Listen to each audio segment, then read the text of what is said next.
Vou levantar um pouquinho.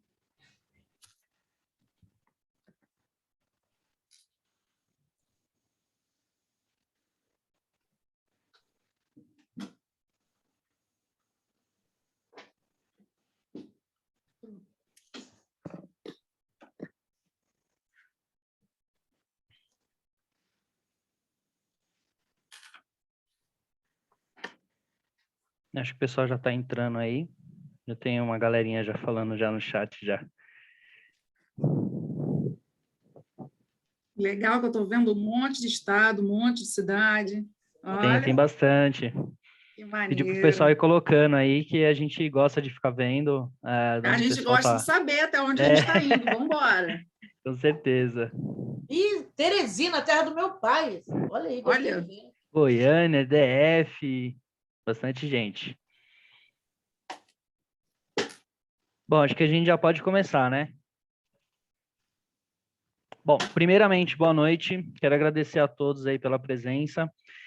Meu nome é Felipe, tá? Eu sou da área de carreira da sua instituição. Estou muito feliz em promover mais uma edição do mês da carreira.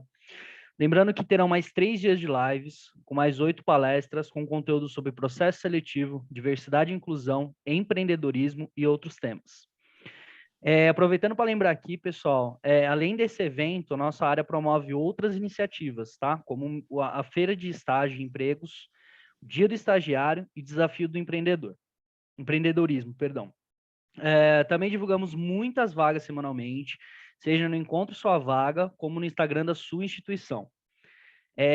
Agora eu vou passar um pouquinho a palavra para a professora Gisele, né, que vai falar sobre as palestrantes Paula Lagrota e Patrícia Cupelo, sobre o tema Construindo uma Carreira com Protagonismo e Autonomia. E antes de passar para elas, só mais um recadinho. Essas horas que são...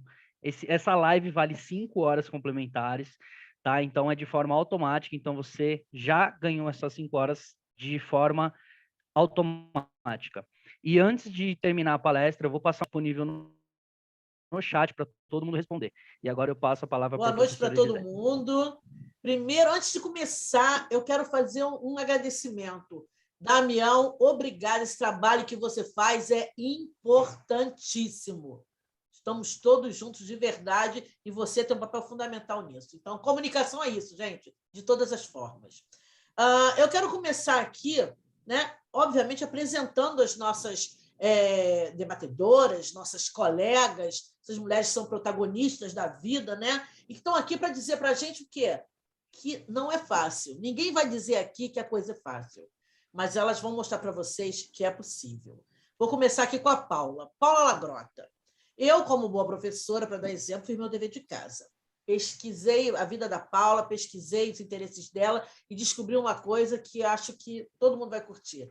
A Paula, ela é apaixonada, ela ama o mar, né? Só daí já vê que é uma pessoa legal, né? Eu e a Patrícia, a gente também é chegada numa praia, né, Patrícia? Mas ela ama o mar num grau assim. Ela é publicitária por formação, também é apaixonada por inovação e processos criativos.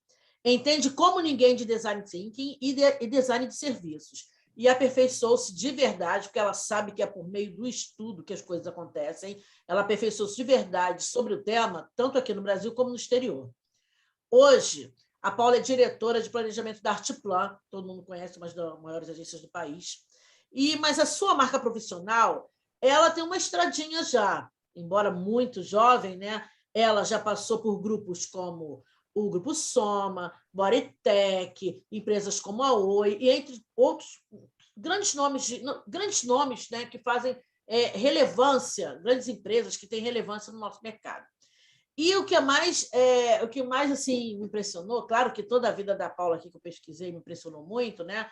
É que essa paixão pelo mar, ela transformou também num negócio que é legal, que é sustentável, que é social e que ele meio que me emocionou. Eu achei bacana, que eu vivo procurando tatuí por aí, tá? Eu não tenho coragem de me aventurar no mar, não, mas eu sou uma pesquisadora da vida dos tatuís, né? Porque está difícil de encontrar.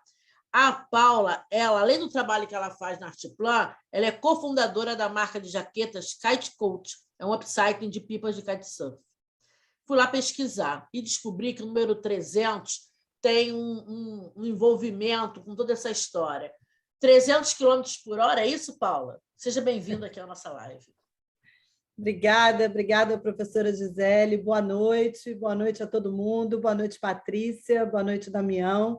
Gente, é um prazer enorme estar aqui nesse evento incrível, que eu admiro tanto, que é o Mês de Carreiras. É um prazer enorme estar aqui falando também com a turma da Estácio, né? A Gisele comentou aí que eu trabalhei ao longo da minha vida como publicitária para grandes marcas, e uma das grandes marcas que eu trabalho hoje é a marca Estácio. Eu tenho muito orgulho de trabalhar para essa marca, nas campanhas publicitárias, na construção dessa marca. E obrigada, Gisele, por essa apresentação tão generosa, tão gentil, falando, inclusive, da Kite Coach, que é o meu projeto, é um hobby que se transformou num projeto, um projeto profissional, um projeto de upcycling. Eu, assim como você, também adoro os tatuís, né? E acabei transformando essa paixão pelo mar, né? Por velejar de kite, num projeto em sociedade com meu marido, que marcou, inclusive, o início do nosso namoro, né? Há 6 anos atrás. Num projeto profissional, num projeto de inovação, onde eu testo muito, inclusive, um pouco das coisas que a gente vai falar aqui hoje sobre o marketing digital e sobre quanto que isso empodera a gente, traz para a gente autonomia e realização profissional. Então, obrigada e boa noite. Bem-vinda, querida. Agora eu vou falar da Patrícia. Para falar da Patrícia, foi assim uma coisa difícil para mim, porque nós temos anos de convivência, né? Somos amigas fora da Estácio, somos amigas de vida. Então, o que eu pensei? Eu tenho que escrever, porque senão eu vou ficar falando 2 horas, eu vou comer o horário todo da nossa live aqui, né? Então, eu escrevi uma coisinha para minha amiga Patrícia, que também é uma declaração de amor para ela, né? Prata da casa. Assim é como penso logo de primeira sobre Patrícia Cupelo. Temos a honra de ter nosso Estácio na história dessa menina decidida, focada, que encontrou a medida entre a profissional, a mulher, a mãe, a professora, a mentora, a amiga. Me arrisco a dizer que Patrícia Cupelo é coisa nossa, mas Patrícia é do mundo. Tola eu achar que ela era só nossa. Ela ia expandir as fronteiras dela, né? Patrícia é do mundo, é da comunicação, é do jornalismo, é das artes. Assumiu muito cedo seu papel de protagonista na sua história. Eu acompanhei isso, tive a honra. E agora nos conta histórias tão reais como as suas, nos documentários que ela dirige, né? Vocês já viram a marca da Patrícia no documentário sobre a Carol Conká e no documentário sobre a Juliette. Então, bem-vinda, minha diretora de vida, Patrícia Cupelo. Estou cheia d'água também, Patrícia. Eu estou aqui emocionada, me seguro, porque não só a nossa história, né, amiga? Mas a minha história com a da Estácio, ela tem todo esse vínculo pessoal. Boa noite, gente. Boa noite aos alunos. Que feliz de estar aqui com vocês. Tu sabe, Gi, muita gente me pergunta, hein, Paulinha, se eu sou garota propaganda da Estácio. Não, cara, a Publi é 0800 mesmo. É porque foi essa universidade que me fez ter essa paixão maior pelo jornalismo.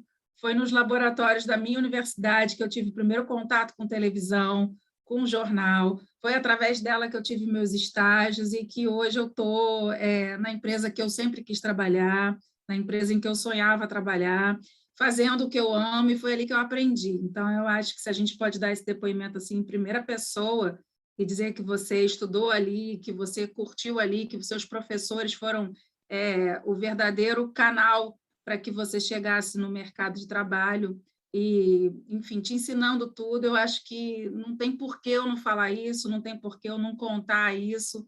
Eu várias vezes pensei em trancar a matrícula da minha universidade por questão de grana, por não poder pagar, porque estava apertada, e eu tinha que trabalhar fora, mas quando eu chegava ali e que eu conseguia exercer aquilo que eu amava, aquilo que eu queria, porque foi o primeiro lugar em que eu pude exercer, foi no laboratório. Então, não tem por que não ser grata e não tem por que não falar, né? Eu acho que a gente só cresce na vida, a gente só consegue aquilo que nos é oferecido, né? E quando a gente tem gratidão. E eu tenho muita gratidão à minha universidade, tenho muita gratidão a tudo, estou aqui sempre para falar com amor, com carinho, com prazer. Estou no meio de uma edição, estou isolada numa ilha aqui separada, estou finalizando meu 3º doc aqui na ilha do lado, mas estou muito feliz por poder estar aqui e falar com todo mundo. Bom, então, bem-vindo a vocês duas, né? Eu sou Gisele Barreto, me apresentei, eu acabei me esquecendo, né? Se eu estivesse na sala de aula, eu já estaria lá colocando meu telefone, meu e-mail, né? No quadro branco, né? Eu estaria lá anotando tudo, mas eu sou Gisele Barreto e Patrícia estudou aqui, começou a vida aqui. Eu já vim para cá, já vim para Estácio, já um pouquinho mais madurinha, né? Cheguei aqui já por volta dos meus 40, 30 e poucos anos, 40, 37, eu acho, né? E fiz uma segunda faculdade aqui, que foi a faculdade de cinema, eu venho do jornalismo, como a Patrícia, mas eu fiz em outra instituição, e descobri o audiovisual aqui na Estácio. E eu brinco sempre, assim, quando eu encontro com a Cláudia Romano, com a Débora, o Pílade, né, as pessoas que normalmente transitam aqui na nossa órbita, né, Patrícia, né, Paula? Né? E eu falo que, diferentemente do que se fala da Estácio, né, que é a logo da Estácio, né, educar para transformar, a Estácio me transformou para educar, porque eu não cheguei aqui professora, mas quando eu vim trabalhar aqui na Estácio, né, na área da divulgação, da assessoria de imprensa e tal, eu me apaixonei de tal jeito e eu só queria trabalhar com aluno, eu só queria que aluno viesse para assessoria, que aluno viesse para divulgação. Então, aquilo foi me apaixonando e quando eu estava no dia a dia ali ensinando e tal, até que um dia alguém teve um insight, né? Por que você não dá aula? Então, eu digo que eu consegui, dentro da minha empresa, que eu também amo de paixão, Patrícia sabe disso, né? Paula está estreitando esse relacionamento conosco hoje, né? Damião está aqui quebrando a cabeça para falar tudo que a gente está falando correndo, né? Mas, na verdade, a Estácio me transformou e me deu a oportunidade, vejam o que é isso, né? Quando o mercado de trabalho, né, a gente vê as pessoas reclamando, e quando você chega com 40, 50 anos, né? Eu já estou chegando quase nos 60, né? Faço 58 agora, mês que vem. Então, esta empresa me deu a oportunidade de eu mudar de carreira dentro da própria empresa. Então, isso, bato palma, isso para mim foi fundamental, numa empresa que acredita, que não tem esses preconceitos com idade, enfim, é uma empresa diversa da qual me orgulho profundamente. Então, estou aqui e estarei sempre que precisar de mim, de manhã, de tarde, de noite, de madrugada, live de madrugada, então é comigo mesmo, né, Patrícia? Então, vamos lá trabalhar. Paula, vamos trabalhar, nós aqui. Vamos lá. Como é que o marketing digital entrou na sua vida, menina?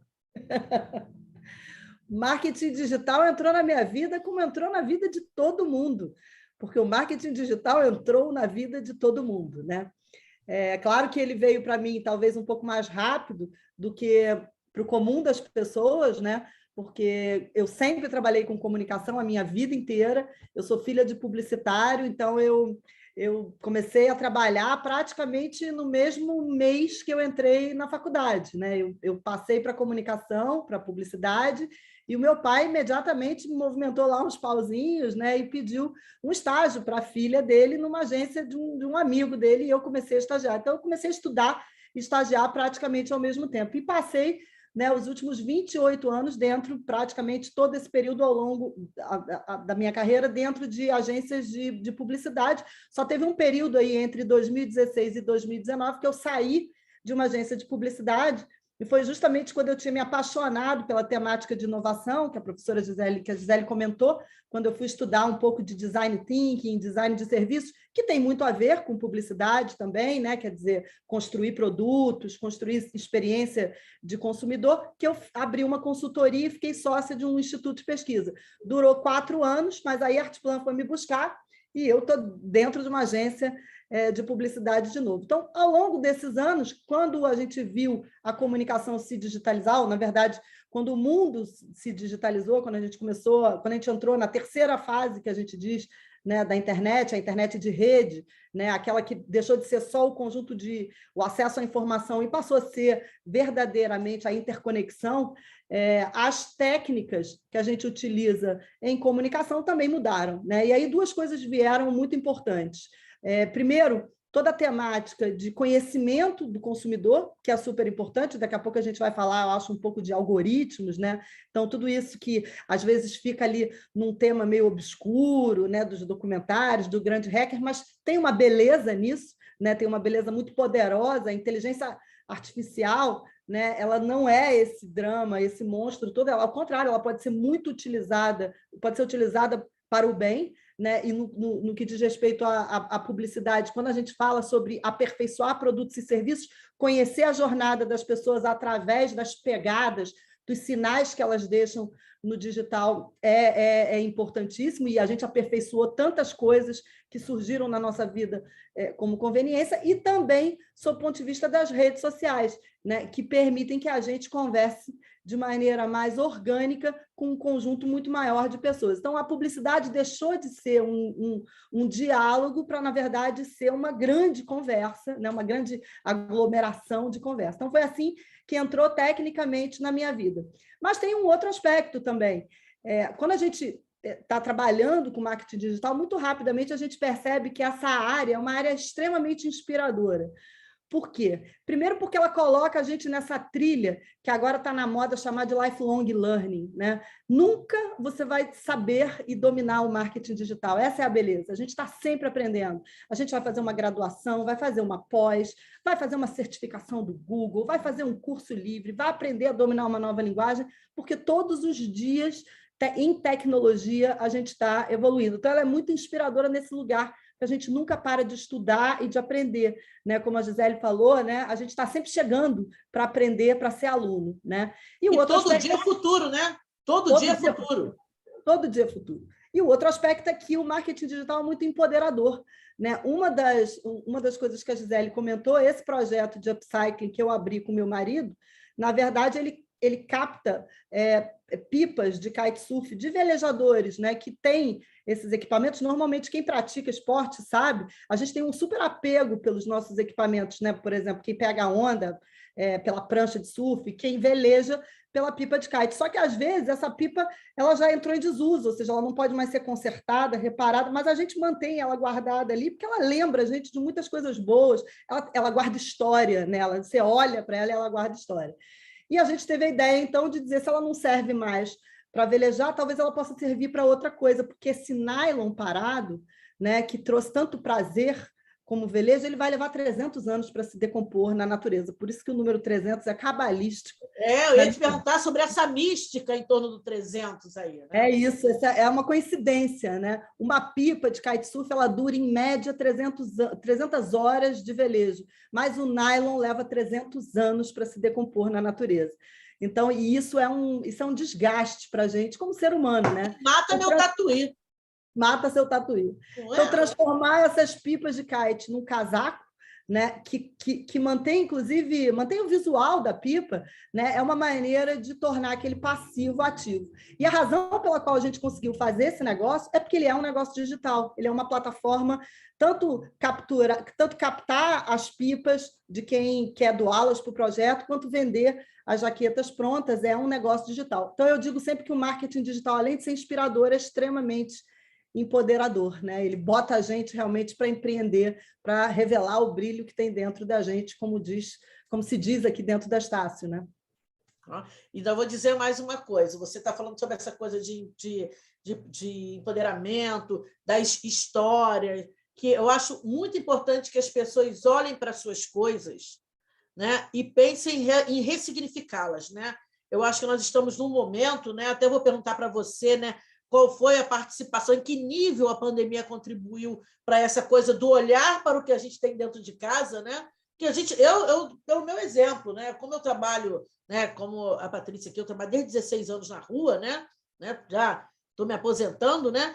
Eu acho que foi pela primeira vez na minha vida inteira, como eu falei, vou fazer 58 anos, foi pela primeira vez que eu olhei para as minhas coisas de dentro de casa com algum tempo, e não aquele olhar do dia a dia, né? Então, realmente, eu ressignifiquei muita coisa. Aí eu te pergunto, Paula, qual foi o nível de participação da pandemia no crescimento do marketing digital? Você conseguiu detectar algum gatilho ali? Com certeza. Na verdade, a gente diz, né, que são dois impactos. O primeiro, e mais imediato, é o impacto no hábito, né? E se todo mundo pensar, lembrar aqui de março, abril de 2020, que é exatamente o momento imediatamente posterior ao início da quarentena, né? Quer dizer, o isolamento social, a gente praticamente alterou 90% dos nossos hábitos. Então, muitos vieram para casa para fazer home office, nós todos aqui que somos alunos ou professores passamos a dar aula de maneira remota ou optamos pelos modelos de ensino digital, assíncronos, né? Ou seja, a gente passou a fazer compra de supermercado online, a gente encarou aí a primeira Black Friday, né? Com tantas oportunidades, querendo trazer coisas para a nossa casa, porque a gente estava muito em casa, praticamente fazendo todas as nossas compras online. A gente viu aí a explosão dos aplicativos como o iFood, como o Rapid, Delivery, ou seja, tem aí uma grande mudança de hábito. Eu acho que a tônica do ano de 2020 é a mudança do hábito. Porém, 1 ano e meio depois dessas mudanças de hábito, emerge o que a gente chama da mudança do comportamento. É quando você começa a pensar sobre aquilo que você está fazendo, que é o hábito. E aí é curioso, porque esse é o momento que a gente está vivendo agora, né? Então, a gente já está falando aí da luz no fim do túnel com relação à pandemia, a gente já tem aí um contingente grande de vacinados no nosso país, que bom. A gente já começa a movimentar o que a gente chama de volta, embora a gente não vá voltar nada, porque ninguém nunca volta para lugar nenhum, a gente não dá para frente, a gente não volta para trás. A gente se transforma, se adapta, né? A gente transforma, e essa é a mudança de comportamento. Por quê? Porque, como você disse, Gisele, assim como você olhou para as suas coisas dentro de casa, e talvez você tenha percebido que muitas delas você não precisava, ou que você precisava de coisas novas, a gente olhou para os nossos novos hábitos e viu novos comportamentos surgirem. A gente viu a possibilidade da gente encarar aí uma segunda graduação, né? Gisele estava comentando, estou estudando história de madrugada, né? É isso aí, você abriu tantos caminhos, né? E esse é o grande impacto do digital, e no marketing digital não é diferente, porque a gente se relaciona com os desejos e as demandas das pessoas nesse novo comportamento. Eu diria que a gente está saindo aí da era da inovação e entrando numa nova era, que é a era do empoderamento e do protagonismo. Hoje, né, tá todo mundo cansado, está todo mundo doído, está todo mundo sem grana, está todo mundo batalhando, mas esse corre da gente, ele é um corre mais autônomo, é um corre que está mais empoderado, e isso tem muito a ver com os recursos do marketing digital. Então, se a pandemia tem um impacto no marketing digital, ele se dá muito nesse lugar do comportamento, que a gente está achando importante daqui para frente, e a gente está achando muita coisa importante daqui para frente. Perfeito, perfeito. Patrícia, né, que já vem de uma construção de carreira, né, eu que conheço Patrícia há tantos anos, eu vi Patrícia focada e construindo para realmente, ela focou onde ela queria trabalhar, ela está onde ela queria, né? Talvez até meio assustada, né, com o crescimento que deu na carreira dela, e Patrícia, eu acho que é uma das pessoas que, por conta da pandemia, né, trabalhou em produtos, né, dirigiu produtos que certamente tiveram uma influência desse momento terrível que a gente está passando, né? Trabalhou os dois documentários que Patrícia dirigiu, né, de Juliette e de Carol Conká, são fruto de um produto, né, da Rede Globo que explodiu na pandemia, né? Que já era um produto, obviamente, de sucesso. O Big Brother. O Big Brother e o próprio streaming, que é a minha plataforma de atuação. Exatamente. Aí eu faço para você, Patrícia, nessa construção de carreira sua, eu também pergunto para você, como é que foi esse impacto da pandemia na tua carreira, nesse momento que você está explodindo aí, trabalhando como nunca? Verdade. Primeiro, a gente teve que reaprender a fazer televisão, porque, originariamente, eu sou diretora do programa da Fátima Bernardes. Então, assim, a gente é um programa diário, de variedades, que a gente lida com jornalismo. A Fátima tem como ali centro do programa dela, ela conversar com as pessoas, com os artistas, e, de repente, a gente se viu num momento em que a gente não podia mais ter convidado, não podia mais ter plateia, não podia mais ter nada.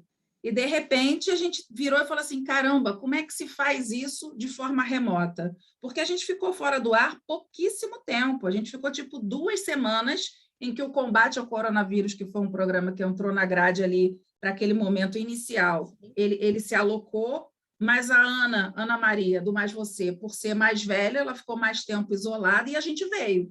E a gente veio trabalhar de uma forma assim, opa, como é que a gente faz?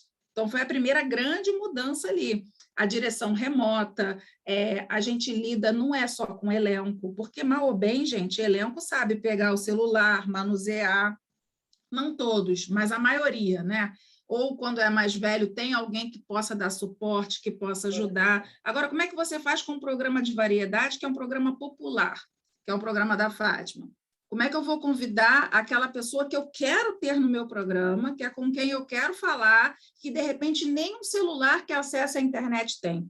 Como eu vou fazer para cumprir o meu ofício de me comunicar com esse público no meio de uma pandemia em que nem todos estão vivendo isso? Então, a gente teve que, primeiro, se vestir, né, se armar todo. Eu tenho várias fotos de macacão, face shield, máscara, na rua, gravando com essas pessoas para poder trazer o conteúdo para cá, que foi a forma que a empresa, de forma segura, conseguiu de colocar os funcionários na rua.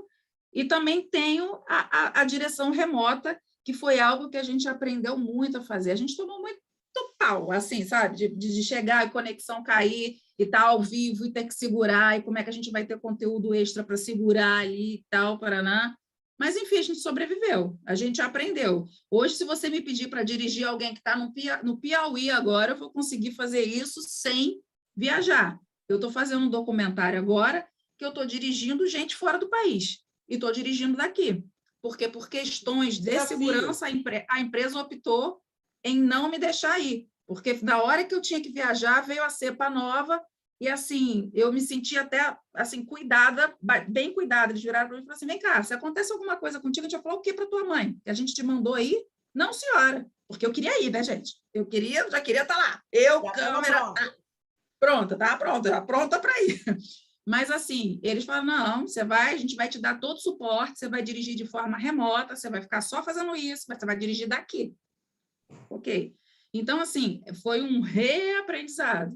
Agora, com isso, né, agora falando da migração, com isso o Big Brother cresceu muito, nessa do Big Brother, porque estava todo mundo confinado em casa, todo mundo precisava de um ponto assim, de alívio, queria assistir, a audiência cresceu cada vez mais, a gente teve o choque do posicionamento da Carol Conká dentro da casa, e aí veio o convite para eu dirigir esse documentário. Eu fiz a direção e fiz o roteiro do documentário da Carol, e para mim foi sensacional. Aí mais um desafio, e mais um motivo para a gente falar para as pessoas aí que gostam de fazer tudo, que gostam de ser profissionais multimídia. Eu também fui escolhida porque sou uma diretora que opera câmera, que faz áudio, que faz luz, porque no meio da pandemia a gente estava com uma equipe reduzida. Eu não podia ter uma UP, né? Quem não sabe o que é UP é uma equipe, unidade portátil de produção. Eu não podia ter uma UP completa. Eu tinha que ir praticamente sozinha, e fui sozinha. Câmera, fazendo áudio, microfone, colocava a lapela na minha entrevistada, um outro microfonezinho em cima da câmera para pegar o ambiente, luz em cima, mochila nas costas, e fui. E fui fazer o documentário, que, graças a Deus, aí foi um sucesso. Na sequência veio outro documentário, que foi o da Juliette, que também, ela também, sendo um fenômeno, já ajudou, uma história linda por trás a ser contada. Então, assim, além de ter mudado a forma como a gente foi captar, a forma de contar essa história, uma forma diferente, eu também passei a trabalhar dentro da minha própria empresa para o streaming. Eu entrei, assim, Globo, é tudo TV Globo, estamos aqui na TV Globo, mas eu trabalhando para o Globoplay, trabalhando para uma outra plataforma, com uma linguagem um pouco diferente, mas que não deixa de ser a nossa essência, né? Que é contar a história. Contar a história, saber contar a história e humanizar cada vez mais, entrevistar, entender o que tem por trás de determinado fenômeno, entender o que tem por trás de determinado vilão, a gente tentar contar algumas histórias aí e contar bem. Nesse outro que eu estou fazendo, que eu ainda não posso dizer o que é, porque é sigiloso, é mais uma história muito, muito, muito bonita que vem por aí, nesse mesmo formato. Vamos aí com bastante episódios para a gente bombar aí no streaming também. E, Patrícia, e as histórias que você conta em sala de aula? Como é que é essa coisa de, além disso tudo, ainda ser essa professora querida que os alunos ficam esperando, sabe, anos para ter aula com você? Como é que é isso? Cara, é assim como aconteceu com você, aconteceu comigo. Eu, dentro da própria Estácio, que já trabalhava lá dentro na área de comunicação, onde a gente trabalhou juntas, eu tive a oportunidade de migrar para a sala de aula. E foram os meus alunos que fizeram esse movimento, né? Os alunos fizeram esse movimento por quê? Porque eles saíam de sala de aula, se enfiavam lá no núcleo de comunicação, no laboratório comigo, que eu era funcionária já da casa, e eles ficavam ali para aprender. E eu pegava a câmera, ensinava lente, ensinava luz, ensinava isso. Além disso, porque televisão não é uma coisa só técnica, ensinava a escrever. Então, nessa de você ensinar a escrever, o aluno falava assim, caraca, por que você não me dá aula? Eu quero que você me dê aula, eu quero que você vá. Então, enfim, acabou que eu entrei como professora também no quadro docente da casa e depois acabei saindo para poder ingressar no mercado, né? Porque a gente fica com sede de vir para o lado de fora, de saber como é que funciona o lado de fora. E acaba que as aulas elas são uma extensão do trabalho, porque imagina, o professor chega lá depois de passar o dia inteiro no ao vivo, ou o dia inteiro gravando com câmera, às vezes chegava de Campina Grande, lá da Paraíba, está na hora da aula, você já entra em sala de aula esbaforido. Então, acaba que eles pegam essa vivência da gente do dia a dia, que sobra para os bichinhos, não tem jeito. Você chega lá com resíduo de equipamento, com resíduo de tudo que você viveu naquele dia. Então, você acaba dividindo com eles o seu dia a dia. E nessa história toda, eu acabo levando muitos dos meus alunos para as minhas produções, né? Isso acontece bastante. Ontem mesmo eu estava sentada aqui na edição, aí daqui a pouco entra uma aluna e falou assim, Patrícia, tudo bem? Aí eu, de máscara, né, gente? Todo mundo de máscara. Eu falei assim, tudo bem, eu te conheço. Aí ela, pois é, você foi minha professora em 2007, em Madureira. Aí eu falei assim, nossa, que coisa boa! Enfim, começamos a conversar, aquela coisa toda. Então, assim, é bem gratificante também esse encontro com eles aqui dentro do trabalho em si, né? Dentro da Globo. E é muito legal. Eu passo por essa experiência também. Eu vou aos jornais, já fui muito tempo da área do impresso, né? Depois que eu fui para o audiovisual, eu entrar nas redações, professora, às vezes é um marmanjo, às vezes é uma mulher que já está com um monte de filho e tal, professora, eu falei, Jesus, sabe? Aí eu vou lembrando e a gente vai relembrando as histórias, é maravilhoso. Mas falando também nisso, é importante a gente entender que esse tempo todo a gente vai fazendo redes, né? E a título de curiosidade aí para a galera, foi a menina Patrícia, porque ela era uma menina quando ela assumiu a sua primeira coordenação de curso, que me contratou. Verdade, foi? Que honra! Minha chefe, olha só, estou entrevistando a minha chefe, né? Minha parceira, minha amiga. Eu queria até fazer um comentário, Gi, rapidinho. A Paulinha falou que que começou lá, que tem gente da família dela que era de publicidade e tal. Na minha família, não tinha ninguém da área de comunicação. Para falar a verdade, eu fui uma das primeiras a conseguir fazer uma graduação na minha família. Então, assim, a minha mãe, ela dizia para mim que a minha primeira opção seria cinema. A minha mãe virou para mim e falou assim, olha só, se você fizer cinema, eu te expulso de casa, porque cinema é coisa de gente que só pode entrar quem tem família nessa área. Como é que você vai trabalhar onde, minha filha? Você vai virar prostituta. Essa área aí é de gente que não presta. Você nunca vai conseguir um emprego, você nunca vai conseguir trabalhar, não é assim. Aí aquilo ficou na minha cabeça e tal, como a minha paixão sempre foi pela língua portuguesa, eu fui fazer... eu era muito boa em português, né, em língua, literatura, etc. e tal. Aí eu falei assim, bom, então eu vou tentar alguma coisa que seja menos perigosa na minha vida. Olha o medo, né? Menos perigoso. Mas eu não vou abrir mão disso, que a minha mãe queria... A onda na época era ser comissária de bordo, né? Tinha que ser comissária de bordo. Você fala inglês bem, então tu vai ser comissária, né? Faz letras para você ser professora da aula. Eu falei assim, não, mãe, da aula não, para com isso, você é professora. Aí eu virei e falei assim, vou fazer jornalismo. Só que, graças a Deus, tipo, eu, né, acabei conseguindo cair no jornalismo, fui abduzida pela televisão e acabou que hoje faço cinema, estou com projeto de filme, estou com streaming, com série. Inclusive, amanhã é quarta, não, depois de amanhã estou indo para São Paulo receber o prêmio pelo último documentário. Então, assim, estamos nessa área aí, mas vale a gente dizer para todo mundo aqui que mesmo que a gente tenha assim ondas que não venham ao nosso favor, se for o seu sonho, se for a sua vontade, não desista, né? Corre atrás que dá. Tem um espacinho para todo mundo.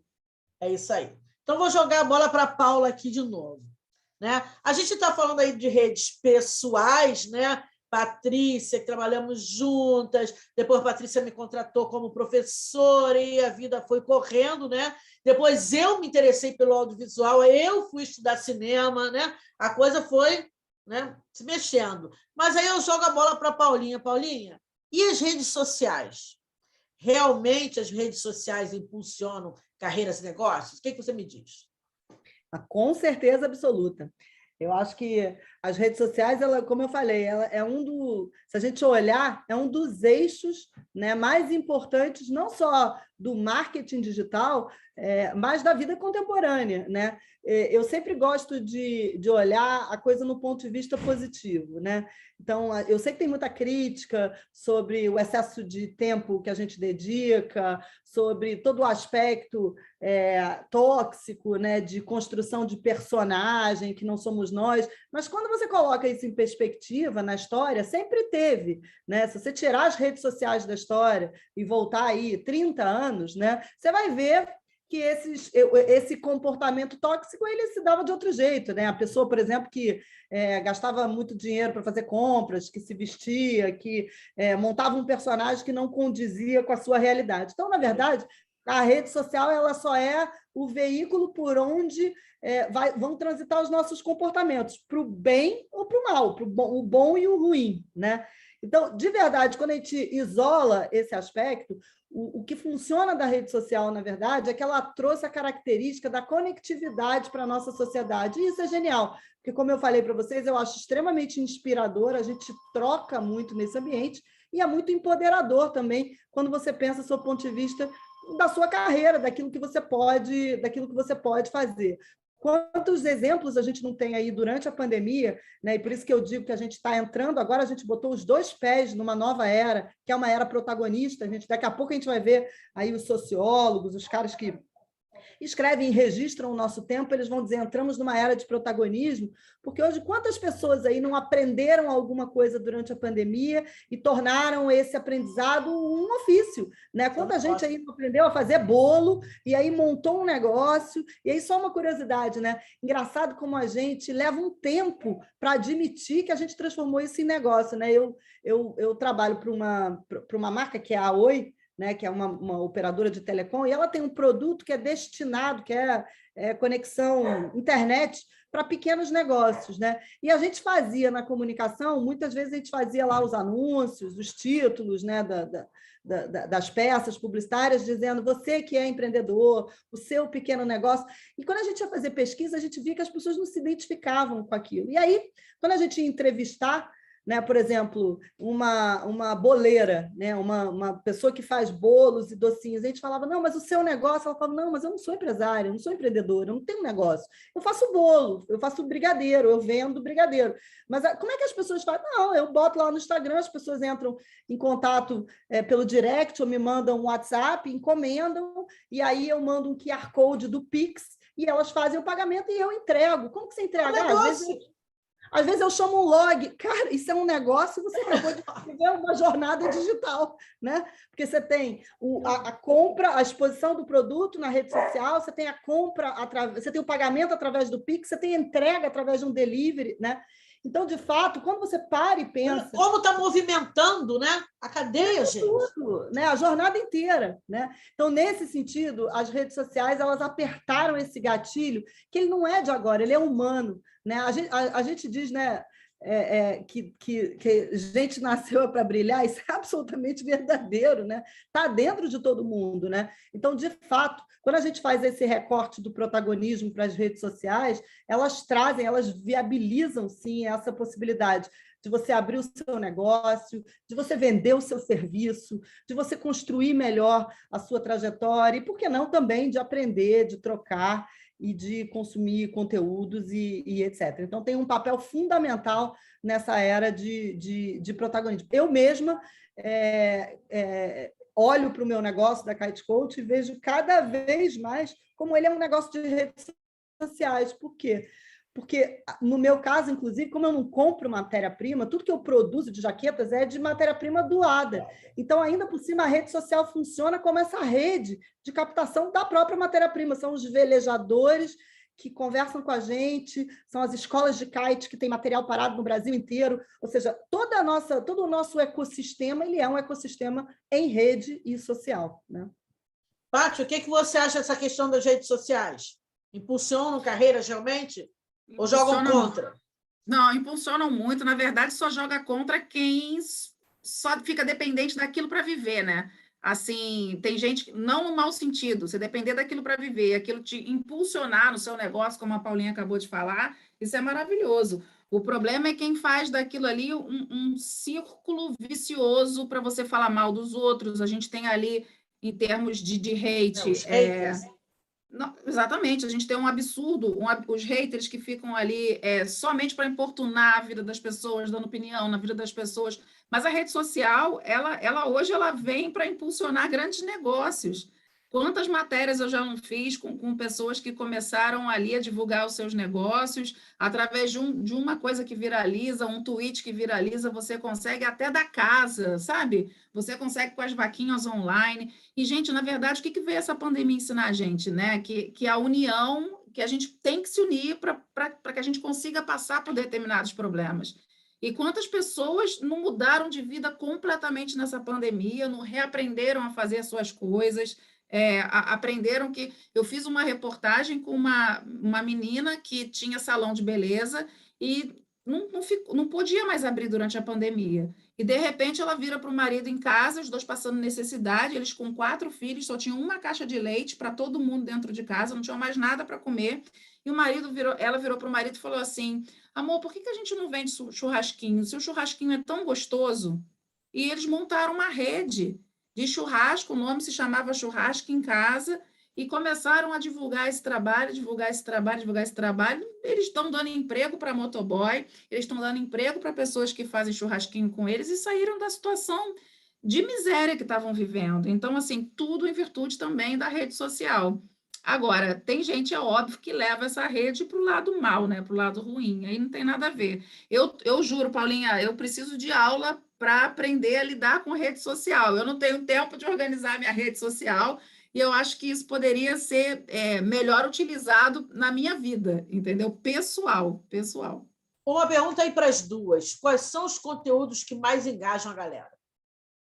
Olha, eu vou começar respondendo, mas eu acho que quem vai dar um show nessa resposta é a Patrícia, porque desde que o mundo é mundo, o que a gente ama são as histórias, né? Então, verdadeiramente, o conteúdo que engaja, mas assim, não é na rede social, o conteúdo que engaja é desde o homem das cavernas, escrevendo lá nas paredes, são as histórias, né? E é assim que a humanidade evolui, através das histórias, né? Através da transmissão do conhecimento, dos valores, das crenças, né? A gente vai sempre... Essa espiral, né, da mobilização e do engajamento, mobilização e engajamento, ela tem um fio invisível aqui que se chama história. Isso que a gente hoje em dia chama de conteúdo, né? Na verdade, são as histórias. Então, verdadeiramente, quando a gente pensa aí, mesmo quando está pensando numa estratégia de negócios, né, quando a gente está pensando aqui num pequeno negócio, né, eu vi uma opção de gente dizendo aqui no chat: eu sou boleira, eu aprendi a fazer doces e tal.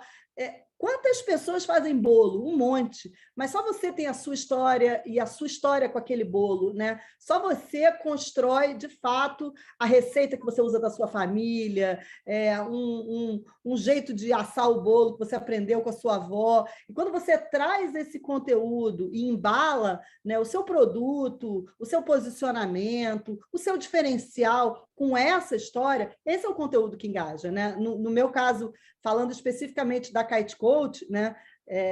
A Gisele falou um pouquinho no começo, cada jaqueta que eu faço, ela é uma pipa que a gente corta, costura e transforma em jaqueta. Mas o legal dessa jaqueta é que ela vem com tag, ela vem com uma espécie de um mini cartaz contando a história daquela pipa. Então, se você compra aquela jaqueta, você recebe esse tag dizendo essa é uma kite coach, ela foi produzida a partir de um kite Nash, modelo Airblast 2018, que pertenceu a um velejador do Rio de Janeiro, que viajou com ela pelo litoral de Araruama, parará, parará. E as pessoas se encantam com isso, porque é como se você vestisse uma história, né? Então, assim como engaja no kite coach, engaja na loja de doces, engaja no negócio de uma maneira geral, o conteúdo, a história, efetivamente, é a melhor estratégia de engajamento nas redes, porque a gente é ser humano, né? Acho que essa é a graça. Não é isso, Patrícia? É isso mesmo. E, na verdade, o que a gente está falando, gente, é de conceito, porque o conceito ele consta nessa contação de história.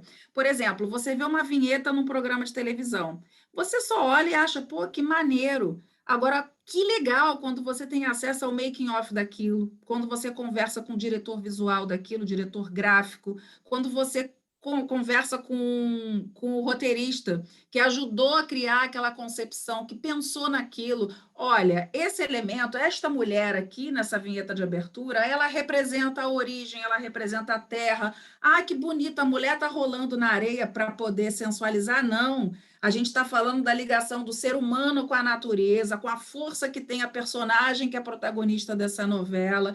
Isso, gente, tem a ver com a nossa rede social. O que a gente posta é exatamente aquilo que a gente tem para contar, né? A gente conta da nossa vida. E, na verdade, está tudo entrelaçado. Por quê? Porque televisão, porque meio de comunicação, nada mais é do que contar histórias. A rede social, ela é uma derivação do que a gente sempre teve aqui como televisão. A gente está migrando para um futuro de streaming, a gente está migrando para um futuro diferente. Então, a gente tem ali as histórias de todo mundo. E isso, na verdade, é conceito.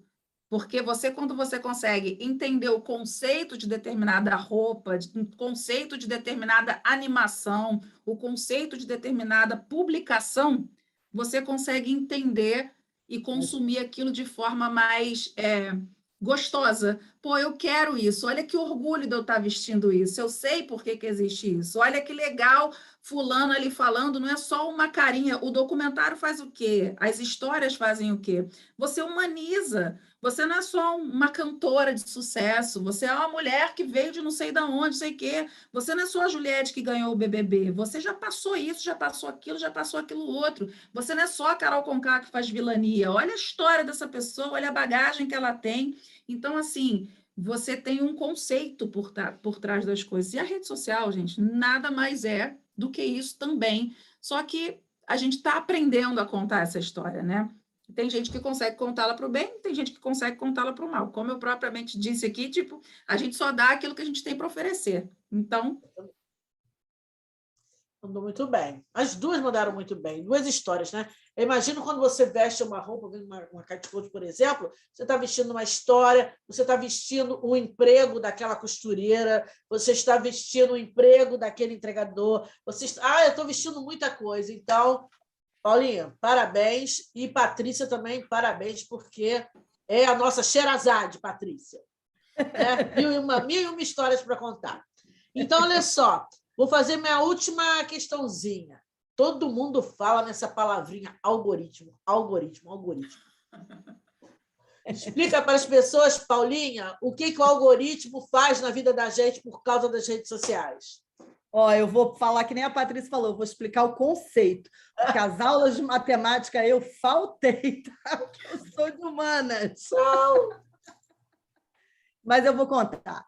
O algoritmo, ou, na verdade, o conceito do algoritmo, eu gosto muito de uma expressão, tem uma autora que se chama Amy Webb, que é uma autora que a gente gosta muito, que escreve sobre futurismo, né? E futurismo parece uma coisa de maluco, mas não é. Futurismo é uma disciplina da inovação. Coisa de maluco é com a gente mesmo. Não é? Mas, se vocês tiverem oportunidade, tem muitas coisas publicadas na internet, grátis, sobre a Amy Webb. Ela tem, inclusive, um instituto que se chama Institute for Today. for Tomorrow, e ela fala de uma coisa que são os sinais, né? O que os algoritmos são? Eles são os sinais, as pegadas que a gente deixa nessa grande rede, né? E os algoritmos, eles tornam essas pegadas visíveis, né? E principalmente correlacionáveis, né? E aí é que entra também, além dos algoritmos, a capacidade de processamento. Por quê? Porque a gente, com a nossa capacidade de processamento, eu consigo correlacionar 2, 3, 4, 5 sinais que você me dá. Então, você me diz, por exemplo, que você mora numa área rural, eu posso entender que você gosta de uma vida mais bucólica. Se você me diz que você acorda cedo e mora numa área rural, eu confirmo essa informação. Eu tenho capacidade de articular algumas informações. O que a inteligência artificial é capaz de fazer é correlacionar muitas mais pegadas sobre você, muitas mais. Ou seja, desde qual é o conteúdo que você está assistindo no streaming, lá no Globoplay, até qual é a marca de desodorante que você comprou na sua última compra. E essas coisas, elas, no final do dia, elas têm a ver com algum sistema de crenças que você tem. E o que hoje, para nós que somos do marketing digital, está disponível? Ferramentas, obviamente, sempre respeitando, através da Lei Geral de Proteção de Dados, né, primeiro o consentimento das pessoas, ou seja, a opção que elas têm de expor ou não expor os seus dados, cada vez mais isso está sendo formalizado, e isso é super importante, porque os nossos dados, esses sinais, essas pegadas, são, na verdade, um patrimônio muito pessoal, mas quando você decide abrir os seus dados, é porque vai chegar para você em forma de oferta, em formas de conteúdo e etc., uma porção de coisas que podem te impressionar. Eu acho que o dia que eu entendi o conceito de algoritmo foi o dia que eu entendi, como usuária, como funciona o Spotify. Então, eu sempre gostei muito de música, eu fui usuária dos serviços de streaming de música desde muito cedo, desde o Deezer, que foi o primeiro que entrou. Aliás, antes até do Deezer, o RDO, que foi a primeira plataforma de streaming que entrou no Brasil. Eu trabalhava para a Oi na época, e a gente lançou o RDO, depois veio o Deezer, e por último, se vocês lembrarem, veio o Spotify. Mas fui uma das primeiras usuárias do Spotify e eu ficava muito impressionada, porque eu ouvia muito música no Spotify, e toda segunda-feira eu recebia uma lista de recomendações do Spotify, de bandas e músicas que eu nunca tinha ouvido falar na minha vida. E, surpreendentemente, eu ouvia, e é como se eu dissesse, tem um cara que me conhece, porque não é possível que ele tenha indicado coisas que eu nunca ouvi falar na minha vida e que eu goste tanto. Esse é o conceito do algoritmo, ou seja, esta inteligência artificial do Spotify, ela é capaz de entender pelas letras, pelas melodias, pelas harmonias das músicas que eu gosto, qual é o meu sistema de crenças, e trazer para mim um prazer enorme, como montar playlists de bandas que eu nunca tinha ouvido falar na vida, com temas, com canções que eu nunca tinha imaginado, e aquilo encher meu coração de alegria e me trazer um monte de prazer. Então, o algoritmo... Né? Esse algoritmo assusta a gente, né, Paulinha? Porque às vezes você fala alguma coisa, daqui a pouco você abre o Instagram, a primeira publi que vem é de acordo com o que você falou. Eu fico meio assustada com isso, gente. Esse daí, quando ele é muito direto, assim, eu não gosto, não, porque eu acho ele burro. Né? Quando você fala assim, eu queria levar meus filhos para Orlando, eu queria levar meus filhos para Disney, aí você abre o Instagram, aparece um negócio de Orlando. Gente, é assustador isso. É assustador. Esse eu acho burro. Mas o do Spotify, eu gosto sempre do exemplo do Spotify, porque ele é mais poético. Né? Ele é um algoritmo que ele abre a sua cabeça, porque ele fala, nossa, eu não imaginava que eu podia gostar dessas coisas. E aí, isso que é o marketing digital, na verdade, as ferramentas das plataformas, do Google, do Facebook, do Twitter, né, de todas essas, elas estão disponíveis, né, todo mundo pode acessar o Google Analytics, o Google Insights, e eles nos ajudam, na verdade, a fazer a leitura desses sinais, que, como diz a MWeb, às vezes são sinais fracos, são sinais quase invisíveis, e aí precisa de muita intuição. Olha como, no final do dia, falamos a beça de tecnologia aqui, mas no final do dia, graças a Deus, né, o que domina é sempre a nossa capacidade de abstração, a nossa subjetividade, porque para ler os sinais e para interpretar, a gente precisa desse nosso talento que é humano e que máquina nenhuma nunca vai substituir. Né? Patrícia, os algoritmos te ajudaram também a difundir as suas histórias, né? As histórias que você vem contando, né? Com certeza, não só difundi-las, como também a gente achar outras, né? Porque é exatamente isso, como a Paulinha explicou, as pessoas, a gente acaba entrando no filtro de outras pessoas que têm histórias para contar, e é importante a gente falar também que as pessoas, quando fazem seus posts, que marcam as hashtags estão aí também, vão unindo grupos que estão em torno do mesmo propósito, essas pessoas vão chegando em você. Quando você está fazendo seu post ali, que você marca as suas hashtags especificamente, você acaba caindo para quem filtra essas hashtags, você acaba tendo esse filtro de pessoas que te procuram para te contar histórias. Depois desses trabalhos que eu fiz, o que eu tenho recebido de histórias, de propostas de histórias a serem contadas, isso é muito, muito, muito interessante. Me lembro uma entrevista uma vez que eu fiz com o João Baldo, né? O escritor brasileiro, famoso, infelizmente já falecido, em que ele dizia assim para mim: Gisele, eu não posso nem mais andar no calçadão, aquele jeito arrastado assim que ele falava, né? Eu não posso nem mais andar no calçadão lá no Leblon. Todo mundo me para e fala: ai, a minha vida daria um livro. No seu caso, a minha vida daria um doc. Todo mundo fala isso para mim. Nossa, tem que contar a minha história. É isso aí. Bom, gente, olha só. Eu estou muito chateada de dizer que são 19h56 e a gente precisa abrir para... O Felipe já botou a carinha dele ali, ó. Já botou a carinha dele ali. O Damião já está me olhando ali, já com a cara invocada, porque eu não abri para as perguntas. Felipe, tem alguma pergunta para fazer para as nossas meninas? Temos sim. Na verdade, é um pouco para as duas, assim, tá? Primeiro para a Patrícia, né? Qual documentário foi o mais difícil de se fazer e como foi a experiência de tudo isso, né? Essa é a primeira pergunta. E para a Paula, qual foi o momento mais desafiador da carreira, né? Eu acho que o pessoal está um pouco curioso para entender isso daí, como que é esse desafio, né? Essa troca legal. Para mim, o mais difícil, o mais legal foi o da Carol. Primeiro, porque eu estava lidando com uma menina cancelada, com um nível de hate absurdo, uma menina que não entendia logo que ela saiu da casa o que ela estava passando, o que aconteceu, teve a família ameaçada de morte. Assim, foi super desafiador, mas para mim foi incrível poder contar essa história. E a gente super abraçou, a gente, digo, enquanto empresa, né, enquanto Globo, essa história de que todo mundo criticou dizendo que a gente ia passar pano. O documentário dela não é uma passagem de pano, o documentário dela mostra quem é ela. O que a gente queria era causar uma reflexão sobre o cancelamento, porque o que justifica você, por o erro de uma pessoa, porque ela sabe que errou, o que ela fez com o Lucas, o que ela fez na casa não foi certo, o que justifica você, com o erro de uma pessoa, você querer matá-la, você querer matar a mãe dela e querer matar um filho de 15 anos. Aí eu pergunto o ódio que está nesses haters, né? O que está acontecendo com isso? Mas, assim, eu fui ali para o olho do furacão, com cuidado, não sabia como eu seria recebida, eu precisava ser uma mosca na vida dela, fazer o meu papel de jornalista, de documentarista, de entrevistá-la, porque ao mesmo tempo em que eu estou ali gravando, eu estou com a câmera, eu estou com o olho da lente para fazer aquela fotografia bonita, eu estou ali como ser humano, ouvindo uma história e contando uma história. Por isso que nesse documentário eu fiz um roteiro também. E, assim, foi super desafiador, super desafiador. E foi o que eu mais gostei, assim, de fazer, porque eu sou do tipo de pessoa que quanto mais desafiada eu sou, mais vontade eu tenho de fazer, mais eu quero fazer. O da Ju foi a coisa mais gostosa do mundo de fazer, mas eram extremos. Uma era mais odiada, a outra era mais amada. Mas a Ju me deu o da Ju me deu outro tipo de dificuldade. A gente não podia sair na rua. Era abordada assim por muitas e muitas e muitas pessoas.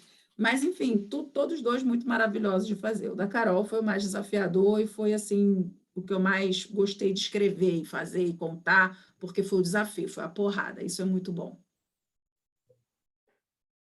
E Paula, qual é o momento mais desafiador da sua carreira, né? Pela experiência que você tem, pelo tempo que você tem, deve ter tido, acho que bastante, né? Mas aquele momento que você falou assim, realmente é aqui que eu vou mostrar do que eu sou capaz, né? Aquele momento que realmente desafiou você. Então, na verdade, ele não foi para trás, não, ele está sendo exatamente agora. Esse é o momento mais desafiador que quem trabalha em comunicação está vivendo, porque a gente teve aí um movimento zipado, né? Ele achatado em 1 ano e meio, que mudou todos os hábitos e agora todos os comportamentos das pessoas, né? Então, uma coisa é quando muda hábito, né? Você diz assim, a pessoa não compra mais, não faz mais compra no supermercado presencial, agora ela faz compra online. Só que agora ela pode fazer compra presencial de novo. Por que ela compra online? Então, neste momento, mais do que mapear os hábitos, porque isso é mais fácil, a gente está tendo que entender qual é o sistema de crenças que tem das pessoas por trás de cada um desses novos comportamentos. E é agora. Tem muita ferramenta que nos ajuda, né? Aliás, eu recomendo, o Google publicou, no final do ano passado, um documento, uma pesquisa que se chama The Messy Middle, né? E a tradução em português é o espaço confuso, né? E ele explica que no momento que a gente decide comprar uma coisa, até o momento que a gente compra, tem um meio do caminho daqui que a gente chama de espaço confuso, que a gente fica avaliando e explorando essas coisas meio numa espiral infinita. Esse é o grande desafio dos profissionais de marketing hoje, entender como é que a gente avalia e como é que a gente classifica essas coisas que a gente deseja, e o marketing é sobre isso, né? Eu estou falando aqui, não estou falando de vida, estou falando de mediação, de consumo e etc. Entender o que está por trás das pessoas quando elas decidem fazer uma determinada jornada de compra ou de contratação de um serviço, entender todos esses aspectos para a gente hoje é o grande desafio. Então, hoje, na verdade, destampou a cabeça, tirou a tampa da cabeça de todo mundo, explodiu, nada mais fica de pé como era, tudo a gente tem que testar, né? E por isso a importância de, na comunicação digital, nada é definitivo, tudo a gente testa o tempo inteiro, a gente testa qual é a peça que engaja, qual é o post que traz audiência, qual é o post que gera mobilização e etc., porque tudo, absolutamente tudo mudou. Então, eu diria que hoje, exatamente nesse momento, a gente está vivendo uma grande mudança. Talvez daqui a um ano eu volte aqui para dizer, olha, como é que a gente lidou com alguns desses desafios. Mas é agora, com certeza. Que bom. Bom, eu espero que o ano que vem volte, sim. Já é uma perspectiva para o ano que vem. Queria falar, Gisele, desculpa, te interrompi. Eu só queria te perguntar se dá para fazer live em episódios. Capítulos, porque eu não quero largar minhas amigas aqui. Eu acho que seria bom, mas eu não consigo mais viver sem Damião. Patrícia pode roteirizar isso, Gisele, né? Eu acho que é interessante. Esse papo está bom demais, né? E eu sei que o Felipe precisa se despedir da gente, botar a gente na nossa garrafinha e fechar de novo, né?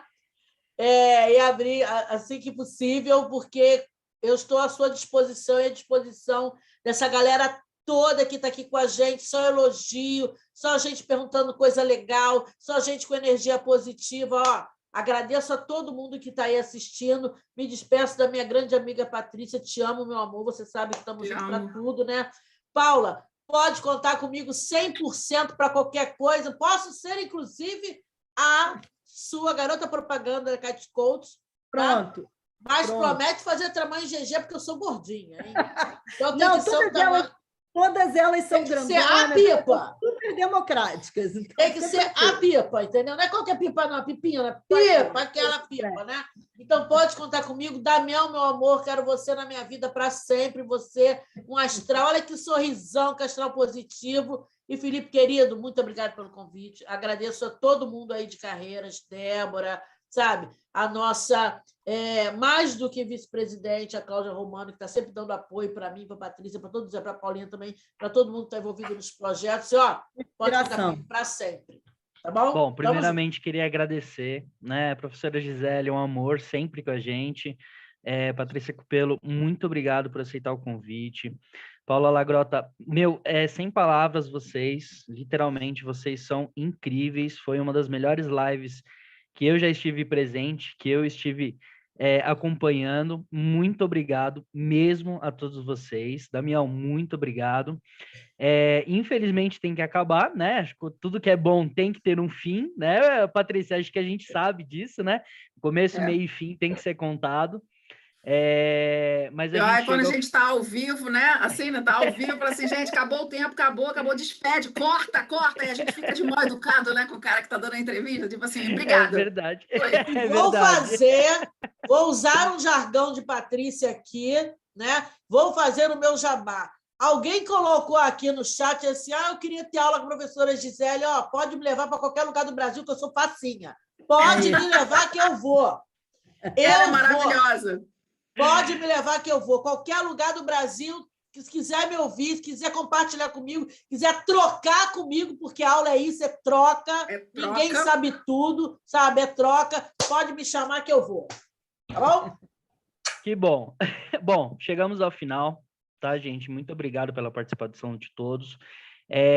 Se vocês gostaram, pessoal, indica para os amigos, isso faz toda a diferença. A gente vai ter palestras amanhã, teremos palestra quinta e sexta-feira também. Amanhã, de quarta-feira, né, às 18 horas, o empreendedorismo feminino como fonte de renda e autoestima. E sexta-feira, às 18 horas também, como fazer seu pequeno negócio gastronômico se estruturar e crescer. Mas, além dessas, teremos outras palestras ocorrendo entre quarta, quinta e sexta-feira. E esperamos que todos vocês compareçam. Foi muito boa noite, gente. Foi excelente esse bate-papo. Eu achei realmente incrível. E muito obrigado e parabéns a todos. Obrigada, gente. Eu que agradeço, gente. Obrigada. Um beijo. Boa noite. Boa noite.